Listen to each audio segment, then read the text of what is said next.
I'm a 39-year-old man, and I've been married to my 36-year-old wife for 15 years.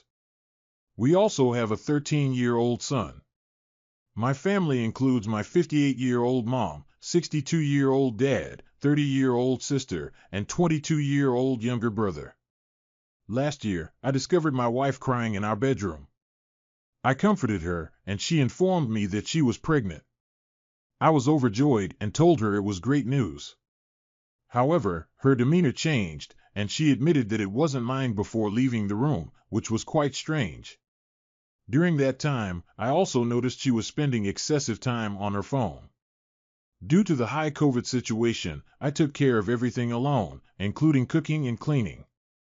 She eventually gave birth to a healthy baby girl who looks just like her mother, cute as can be. Fast forward to last month and this month, my brother started visiting us more frequently, which I initially didn't mind, considering he's my younger sibling. This month, we spent 2 weeks at our parents' place. I noticed my wife getting uncomfortably close to my brother, even though I was the primary breadwinner for both families and managed my father's shops and worked as an investment banker.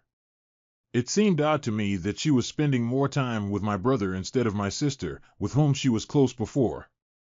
My sister also seemed like she had something to tell me, but when I asked, she reassured me that everything was fine. Last week, my father asked me to go fishing with him, just the two of us. During our time together, he shared stories about fishing and how he had spent time with his own father in the same place. He praised me for being a good son and expressed his disappointment in my brother, who lacked goals, didn't work, used medical substances, smoked, and had a drinking problem. My father wasn't very close to my younger brother, but my mom was. As we were leaving, he handed me a fishing kit and a small note, instructing me to read it after he had gone. When I opened the note, my whole world turned upside down. It was a DNA test revealing that I wasn't the father of my daughter. I rushed back home to the family home where everyone was and confronted my wife and brother. They both admitted it and apologized, saying it was a mistake. I learned that this had been going on for a year and they were in love. My wife tried to console me, acknowledging that she couldn't change what had happened and would always be sorry for me. Despite being a perfect husband, father, and son, I couldn't be a good lover because I spent too much time outside the home. My sister chimed in, revealing that she knew about the affair but couldn't bring herself to tell me. My mother came with the baby and explained that she couldn't change the situation. My wife and brother already had a baby together, and my son had grown attached to the child. I was the older brother, and I was expected to forgive them and move on. I was devastated and couldn't understand how my own family could betray me like this. I told my wife that I didn't want to compete for her with other men despite her being my wife and informed her that she would receive divorce papers. I also confronted my brother, who had backstabbed me after all the support I'd given him, and then I left.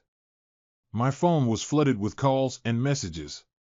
My father expressed his support but couldn't openly say much due to my mother. He apologized for being a bad father and informed me that my mom was aware of the affair but hadn't spoken about it. I told him I didn't care and didn't want a family that betrayed me. I told him he could cut me off from the family after the divorce. I haven't informed my wife's family yet. My soon-to-be ex-wife calls me over 100 times a day and texts that my son misses me. My brother hasn't reached out to me, but my sister apologized, saying she should have told me and that I was her role model of whom she was always proud. I haven't replied to them at all. My mother called me to say that we all make mistakes and we can become a family again if I choose to forgive.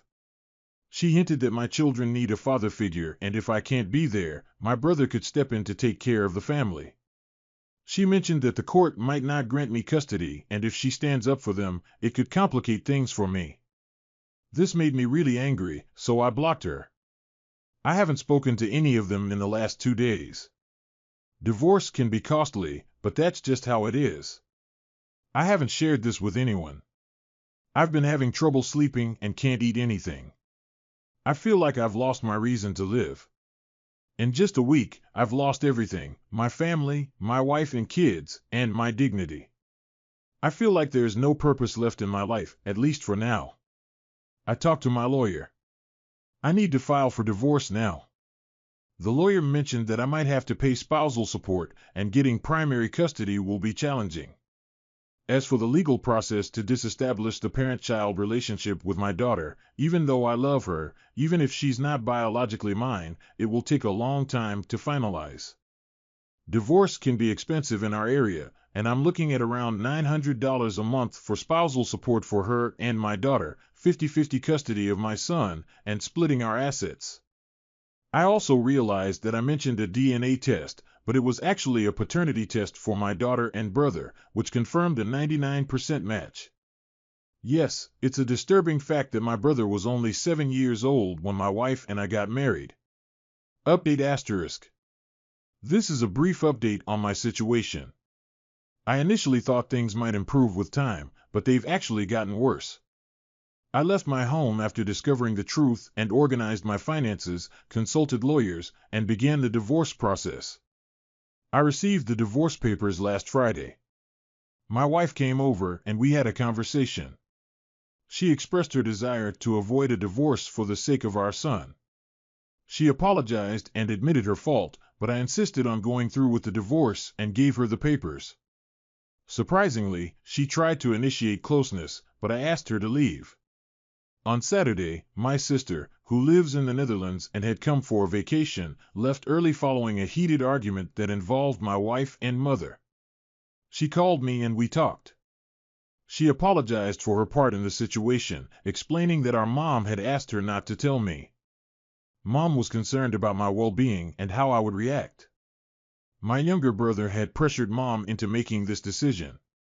This shed light on the situation, but it doesn't make me feel any better.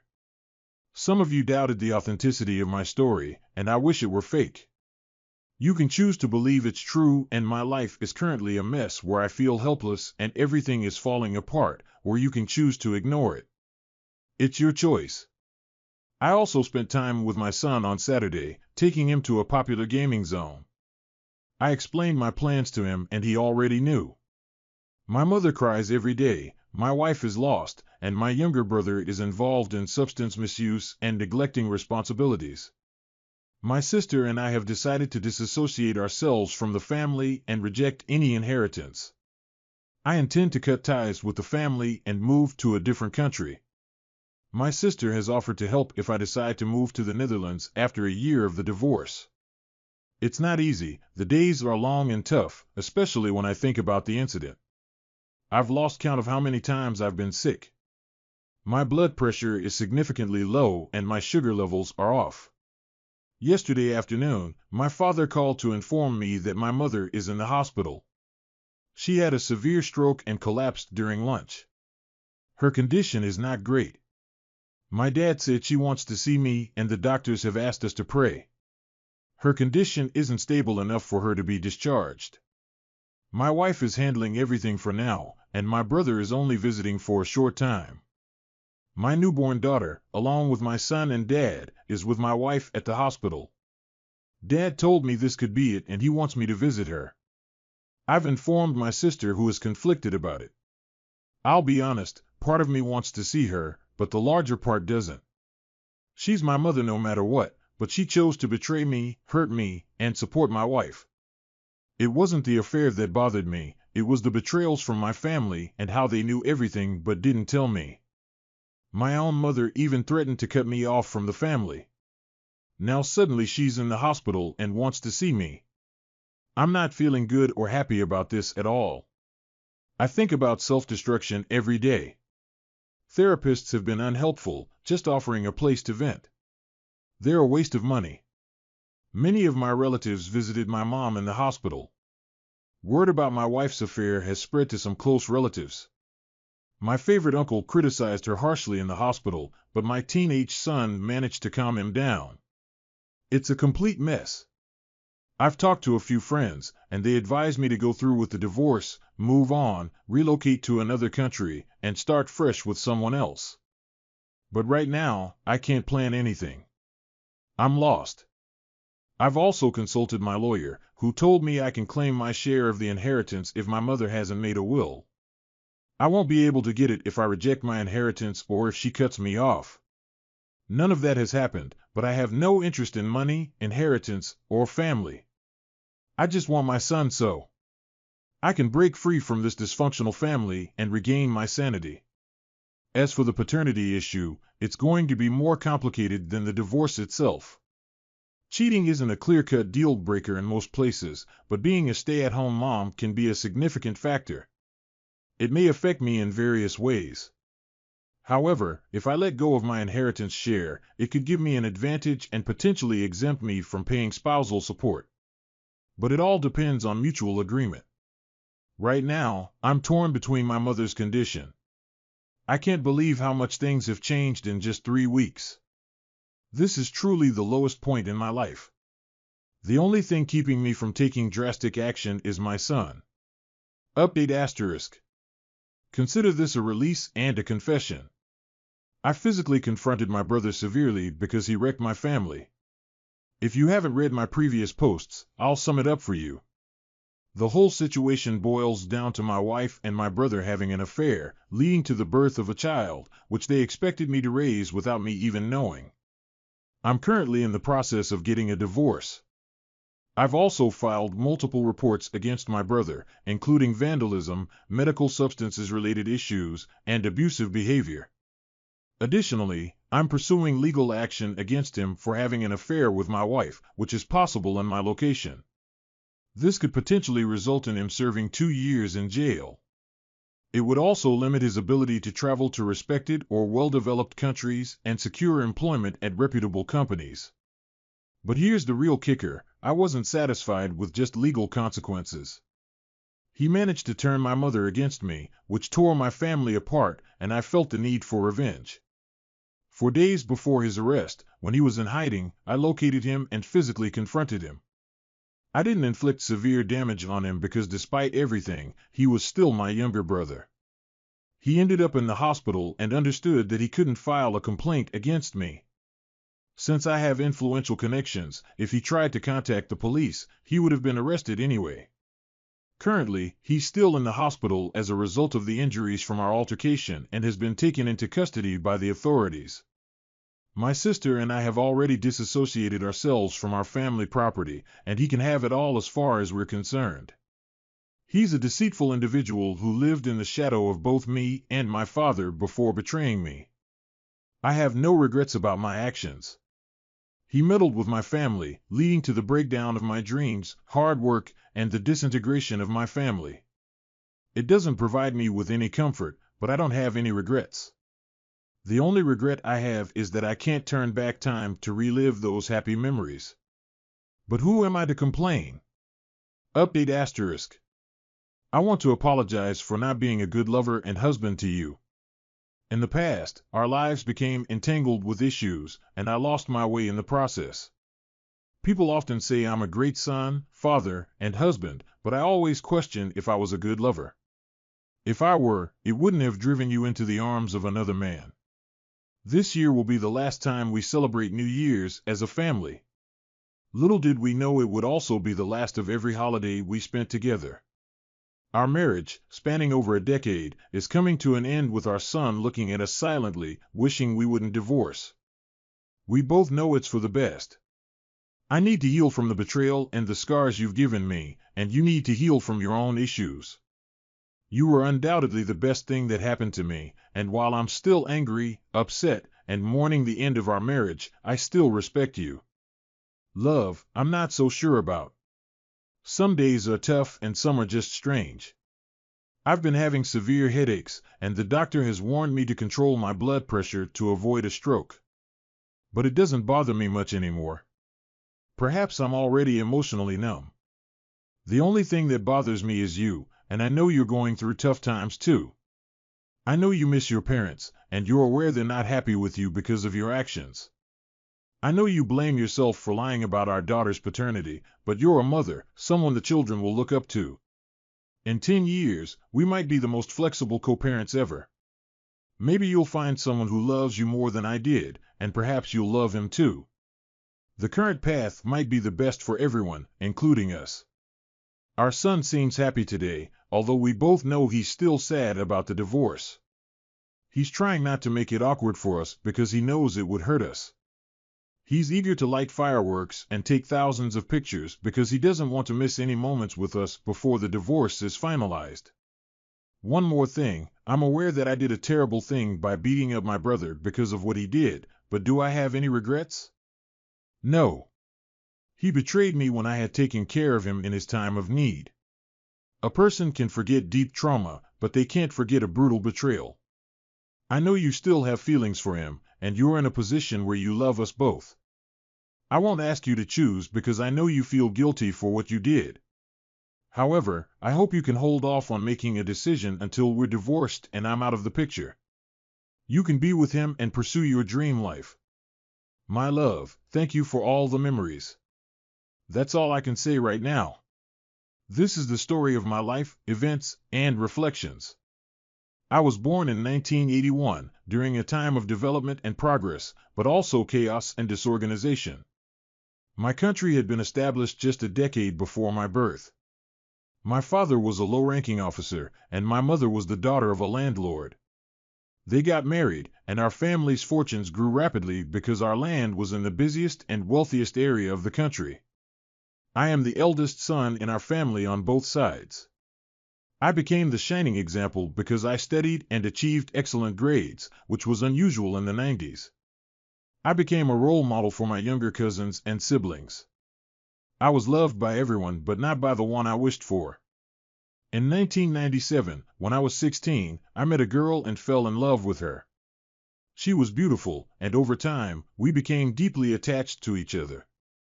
In 1999, she suddenly stopped attending classes, and no one knew where she went. After a week, her best friend handed me a letter addressed to me. In the letter, she explained that she was relocating to the United States with her family and thanked me for our time together. She expressed her love for me. Now, after 22 years, she is happily married with 3 kids in the U.S., and we talked recently several months ago. A few years later, I found myself in a desk job that paid well, even though I had never been interested in desk jobs.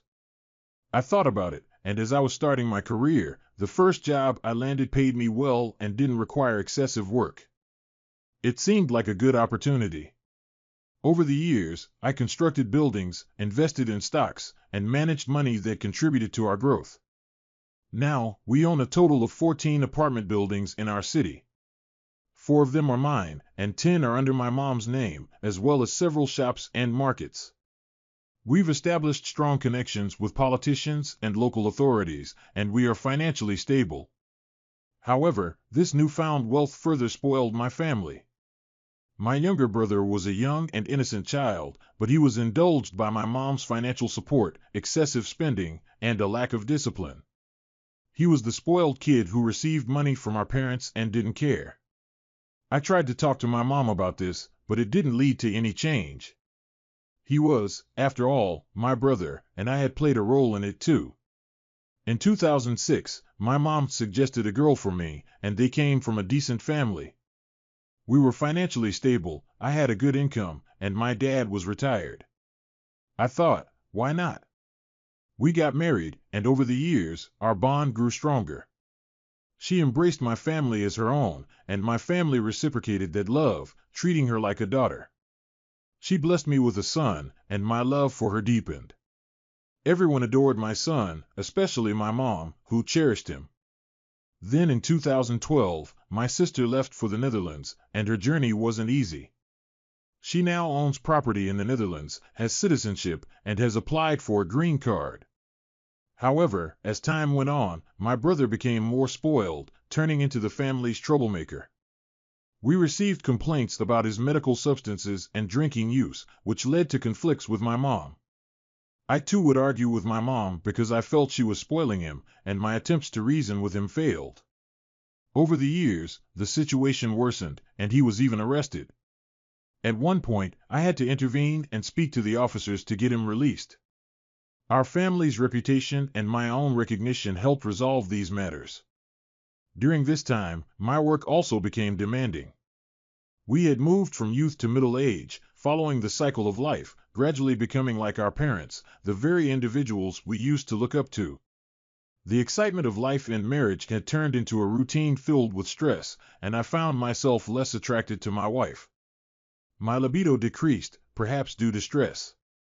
2 years after this change, it was revealed that my wife and my brother were having an affair, resulting in her pregnancy with our daughter.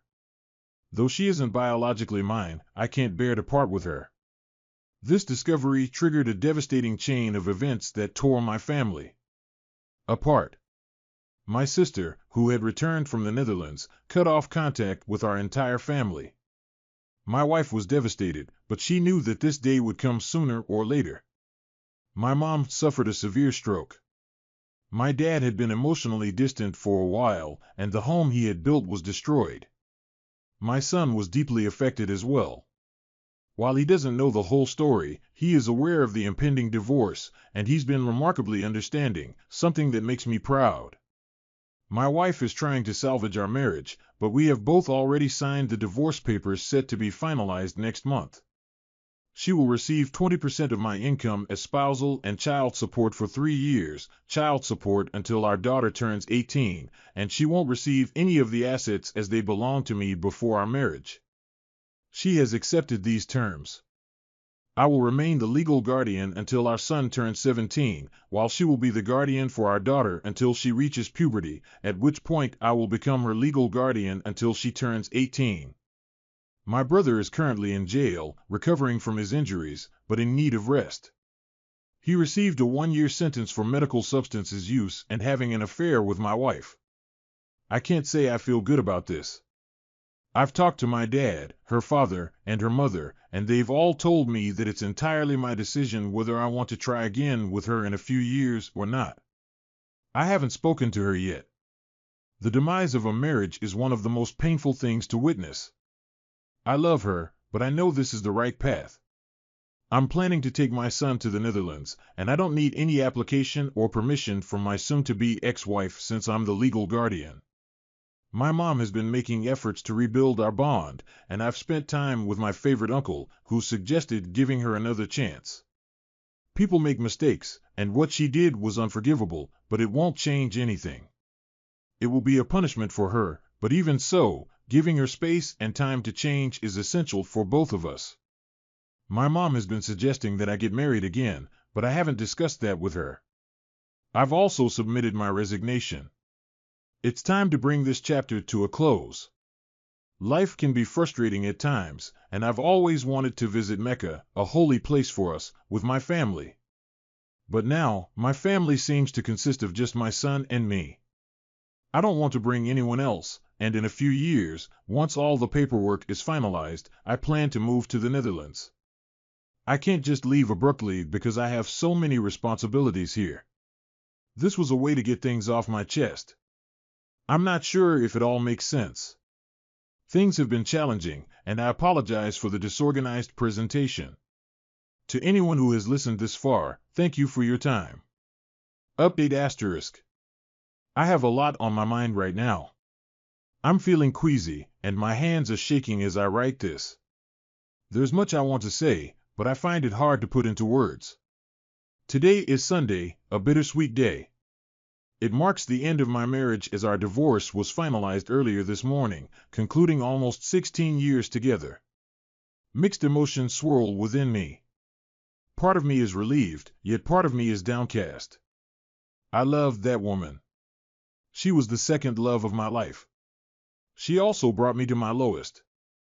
I'm at a loss for words to update you. Our custody arrangement is as follows: I'm the legal guardian of my son until he turns 20. She is the legal guardian of our daughter until she reaches puberty. After that, until she gets married, I'll be her legal guardian.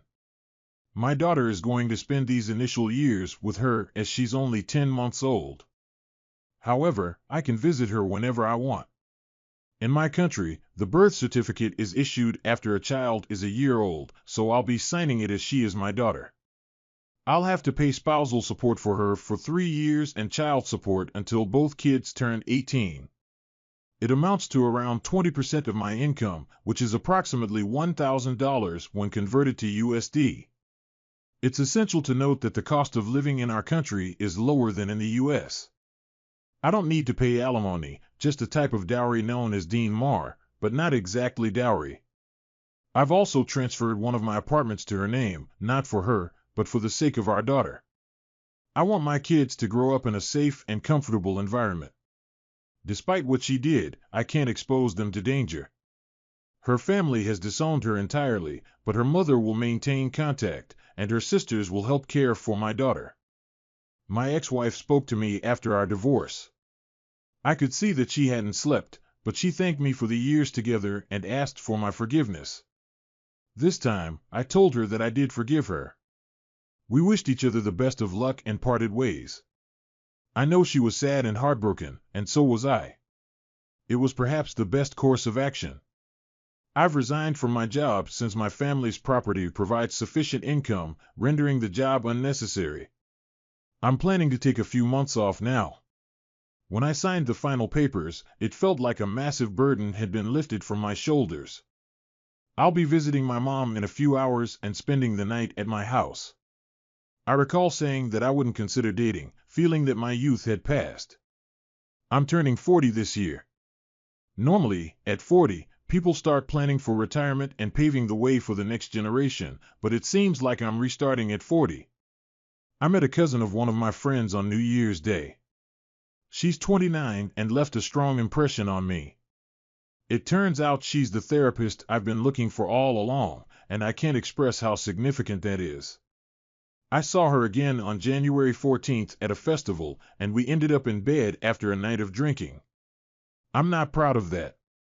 We've become friends, and I learned that she was planning to get engaged, but her boyfriend passed away. It took her 7 years to let go of her grief, during which she tried dating, but it wasn't successful. My wife knows about her, but we haven't discussed it or our feelings. Everything is quite messy, and it's been a tumultuous 4 months with significant changes in my life. My son has grown up, and I'm proud of him. I had initially planned to visit the Netherlands, but I've decided against it. This is the place where I was born, where my forefathers were born and laid to rest. My legacy resides here, and I want my sons and their sons to know about our history and heritage. I don't see how I can achieve that in the Netherlands. My girlfriend, the therapist I mentioned, suggested visiting, but I turned down her offer. Tonight, it's just going to be me, and I've got a bottle of Jack Daniels. I'm uncertain about what lies ahead on this journey. I don't feel better or worse. I'm merely indifferent. I'm nauseous, and all I want is a good night's sleep. I wish it were all just a dream that I could forget. I don't know if I'll ever have a good relationship with my brother, my mom, my dad, or even my ex-wife again. Things will never be the same. I do, however, respect her as the mother of my kids, and I'll try to be there for her. My ex-father-in-law reached out to me, expressing his regret for not being a better father to ensure his daughter's upbringing. In life, some things are meant to be a certain way. We invest time, money, and effort, but ultimately, the decision or choice isn't entirely ours. Such are the sacrifices made by both men and women. I have great admiration for people who have gone through such a traumatic period in life. Until yesterday, I often wondered if I made the right decision to get a divorce. That thought still lingers in my mind, and I'm unsure if I made the right choice. I'm unsure if I'll ever get over this betrayal or if I can truly start anew.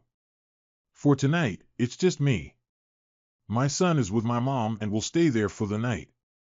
This is it, folks. This is it. Here's to the journey ahead, the life ahead, and here's to the pain.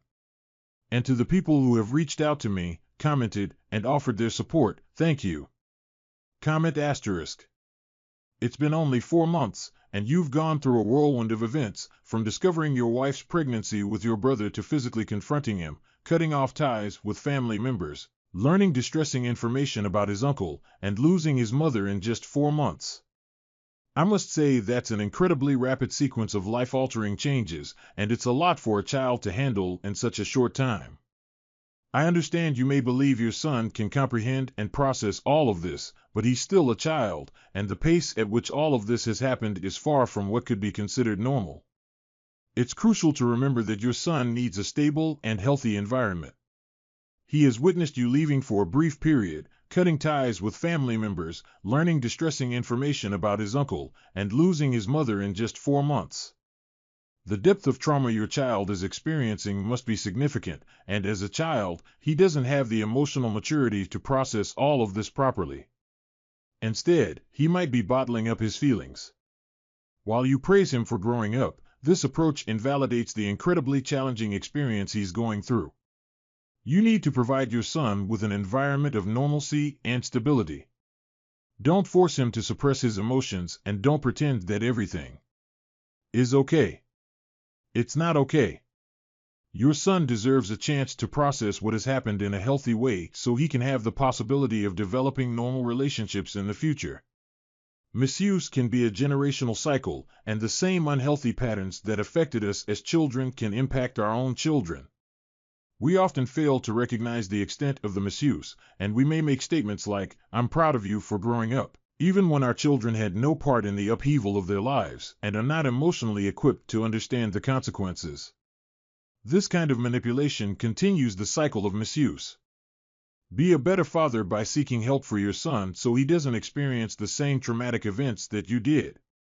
I've witnessed too many children facing long-term problems because their parents couldn't see what is healthy or unhealthy for their child. Your son is not just a character in your life, his feelings are valid and should be acknowledged. However, he's in a vulnerable position and may not fully grasp or process his emotions yet.